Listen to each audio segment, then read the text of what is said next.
قرآن پہ ڈیپ مطالعے کے بعد، راتوں کو قرآن پہ تحقیق کرنے کے بعد ایک ایسی چیز تحفہ پہنچانا ہوں آپ کو. اگر بات نہیں ہو تو بولیے گا، ورنہ آپ کو حق ہے کہ آپ خاموش رہیں، منبر سے دعویٰ کر کے گئے.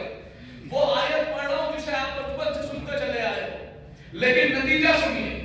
کون سی آیت؟ مجھے یقین ہے کہ سب کو یاد ہوگی. اگر آیت یاد نہیں تو کم سے کم ترجمہ تو یاد ہوگا، لیکن اگر ترجمہ بھی یاد نہیں ہے تو دوبارہ کوشش کرو کہ شریعت میں داخل ہو. چونکہ اتنی مشہور آیت ہے.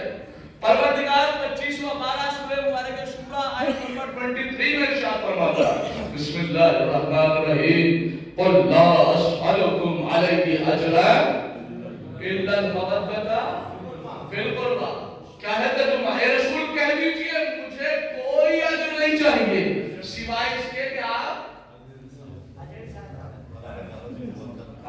قرابت داروں سے محبت کریں. میاں بچپنے سے یہ ترجمہ سنتا سنتا جوان ہوئے، اور بہت سارے ایسے ہیں جو جوانی سے ضعیفی کے دم قدم رکھ دیے. قربہ کا ترجمہ سنا گیا ہے کیا؟ قرابت دار. قرابت دار سے ترجمہ محبت کرو، مودت کرو. یہ ترجمہ غلط نہیں ہے، اور میں کی موجودگی میں قانون بتانا چاہ رہا ہوں. اور بھی یہ ترجمہ غلط نہیں ہے، لیکن اس سے بہتر ترجمہ نکل سکتا تھا. مسلمانوں نے چھپا دیا، اور کیوں چھپایا وہ بھی بہت جلدی پہنچاؤں گا. پہلے یہ سنیے بچوں کے لیے عرض کروں کہ یہ آیت ہوئی کیوں نازل تھی.